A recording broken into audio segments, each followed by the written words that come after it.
હે ડોશીમાં કોણ આવ્યા? એ બટા ભોળાભાઈ ચા. હે માજી તમે કોણ? એ હું ભોળાભાઈ ના બેન છું. જો બોલો, ભોળા દાદા તો કોઈ દી કહેતાય નહોતા એના બેન છે એમ. એ ભોળો હાવ ભૂલો કરો છે. ઈ ભૂલી જાય. આ ઈ હાસુ. એ બટા ભોળાભાઈ ક્યારે આવશે? હવે ઈ તો વાડીએ નહીં આવે, માથાકૂટ થઈ ગયેલી છે.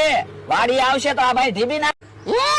એવું બધું ભૂલી જવાનું હોય, માથાકૂટ ન કરવાની હોય. માજી એમ તો કેમ ભૂલી જાવું? કાલે હું જાંબુડા ખાવા ગયો તો ને તે પૈડામાં હલવાઈ ગયો. ભોળા દાદાએ મને કેવો ઢીબી નાખ્યો.